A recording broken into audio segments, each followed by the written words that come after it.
কখনো বলা হয়েছে কুটাল খেলোয়াড়, কখনো উপহাস করা হয়েছে উচ্চতা নিয়ে, কিন্তু আজ সেই বাবু টেম্বা বাবুয়া ইতিহাস লিখেছেন।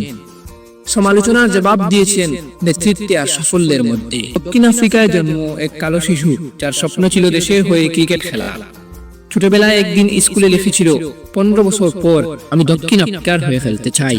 সেই স্বপ্ন আজ বাস্তব, আর সেই শিশুটি টেম্বা বাবুমা। সমালোচনার পাহাড় পেরিয়ে তিনি জবাব দিয়েছেন পারফরমেন্স দিয়ে।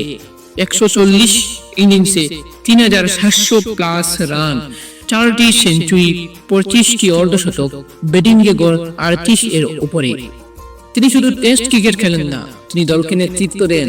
অধিনায়ক হিসেবে টেস্টে এখনো অজেয়। ফিল্ডিংয়ে তিনি অবিশ্বাস্য, ম্যাচে 20-30 রান বাঁচিয়ে দিতে পারেন শুধু নিজের ছটফটে গতির জন্য। ব্যাটসম্যান, ফিল্ডার আর ক্যাপ্টেন, 3 ভূমিকাতেই তিনি একাই 100। আর তাই দক্ষিণ আফ্রিকার কাঁধে ভরসা রাখে এই মানুষটির উপর। ওয়ানডে, টি-20 আর টেস্ট ম্যাচে সব ফরম্যাটেই তাকে দিয়েছে নেতৃত্বের ভার। একের পর এক বিশ্বকাপ হারতে হয়েছে, সমালোচনা পিছু ছাড়েনি, কিন্তু বাবুমা হাল ছাড়েননি। কারণ তিনি জানতেন একটা ট্রফি সব বদলে দিতে পারে। 27 বছরের অপেক্ষার শেষে বাবুমার নেতৃত্বে দক্ষিণ আফ্রিকা জিতল বিশ্ব টেস্ট চ্যাম্পিয়নশিপ। শুধু ট্রফি নয়, তিনি গড়েছেন ইতিহাস। প্রথম ব্ল্যাক আফ্রিকান হয়ে দক্ষিণ আফ্রিকাকে শিরোপা জিতিয়েছেন।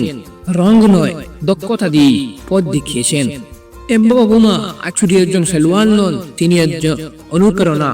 তিনি প্রমাণ করেছেন, বিশ্বাস যদি তাকে, ইতিহাস একদিন তোমাকে লিখবে।